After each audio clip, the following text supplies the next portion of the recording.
J'ai adopté un enfant sorcier sans savoir, partie finale.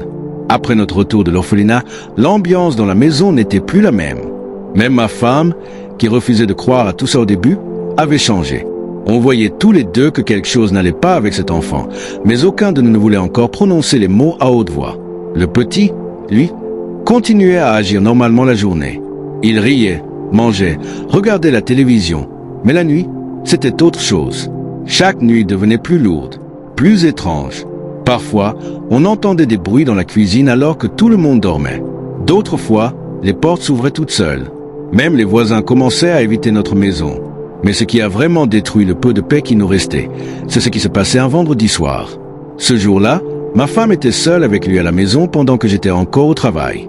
Vers 19h, elle m'a appelé en pleurant tellement qu'au début je ne comprenais même pas ce qu'elle disait. Elle répétait juste « Rentre vite, rentre vite ». Quand je suis arrivé, je l'ai trouvée assise dehors, pieds nus, complètement paniquée. Elle tremblait de tout son corps. Je lui ai demandé ce qui s'était passé. Et ce qu'elle m'a raconté m'a glacé le sang. Elle disait qu'elle était dans la cuisine quand elle a entendu le petit rire dans le salon. Au début, elle pensait qu'il regardait encore les dessins animés. Mais quelques secondes plus tard, elle a entendu une deuxième voix rire avec lui. Une voix de femme. Pourtant, ils étaient seuls dans la maison. Quand elle est entrée dans le salon, le petit était assis par terre, en train de parler dans le vide. Puis il a regardé ma femme et il a dit calmement « Maman dit qu'elle n'aime pas quand tu pleures. » À ce moment-là, ma femme a senti quelque chose toucher son épaule derrière elle. Mais quand elle s'est retournée, il n'y avait personne.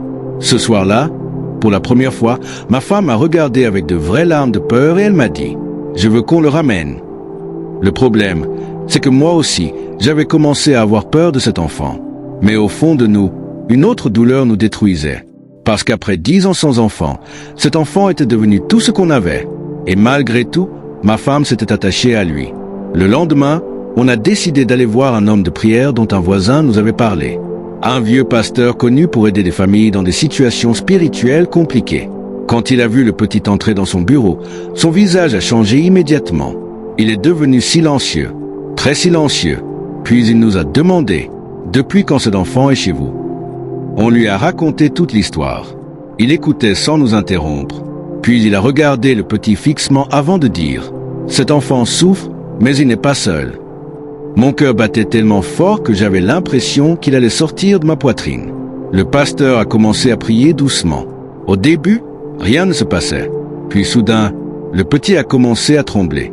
Ses yeux sont devenus étranges. Et cette fameuse voix grave est revenue. Une voix qui n'était pas celle d'un enfant. La pièce entière est devenue lourde. Même l'air semblait différent. Ma femme s'est mise à pleurer. Le pasteur continuait à prier plus fort. Puis le petit a crié brutalement. Elle ne veut pas partir. À cet instant, ma femme s'est évanouie. Moi, j'étais paralysé. Le pasteur priait encore et encore. Ça a duré longtemps, très longtemps. Puis tout à coup, le petit s'est mis à pleurer comme un vrai enfant. Pas cette voix étrange. Pas ce regard effrayant. Juste un enfant perdu. Il répétait « Je veux voir ma maman ». Et là, quelque chose s'est cassé en nous. Parce qu'à ce moment-là, on ne voyait plus un monstre. On voyait un enfant traumatisé. Un enfant qui portait peut-être une souffrance plus grande que lui. Le pasteur nous a ensuite expliqué que parfois, certains enfants grandissent dans des environnements très sombres, remplis de violence, de pratiques spirituelles ou de traumatismes profonds, et que cela peut affecter leur comportement et leur esprit. Il nous a conseillé de ne pas abandonner l'enfant, mais de continuer à l'entourer avec de l'amour, de la patience et un vrai suivi. Aujourd'hui, plusieurs mois ont passé. Les choses se sont calmées à la maison. Le petit dort mieux, il sourit plus. Mais parfois, certaines nuits, je me réveille encore avec cette peur. Cette peur de revoir ce regard. Cette peur d'entendre encore cette voix. Et parfois, je me demande encore, est-ce qu'on a vraiment sauvé cet enfant? Ou est-ce que quelque chose est toujours avec lui? Alors dites-moi, est-ce qu'on doit abandonner un enfant quand on commence à avoir peur de lui, ou continuer à se battre pour le sauver malgré tout? Et surtout, si vous étiez à notre place, est-ce que vous auriez gardé cet enfant, ou vous l'auriez ramené immédiatement? Abonne-toi à le lieu de confession by Jimmy Résolution, parce que certaines histoires finissent, mais certaines peurs restent pour toujours. Bienvenue dans le lieu de confession, by Jimmy Résolution.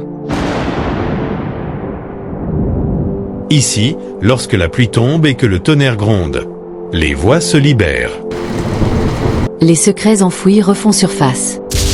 Les vérités que personne n'a jamais osé prononcer trouvent enfin un refuge. Dans cet espace, des hommes et des femmes viennent déposer leurs blessures, leurs regrets, leurs fautes, leurs espoirs.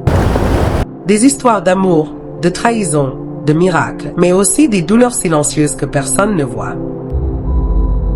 Ici, rien n'est inventé. Chaque mot est réel, chaque émotion est vraie, chaque confession est un morceau de vie livré en toute discrétion. Abonnez-vous maintenant, invitez vos amis à nous rejoindre. Et si vous avez une histoire à partager, envoyez-la au numéro affiché à l'écran. Préparez-vous. Chaque jour, une nouvelle vérité se dévoile.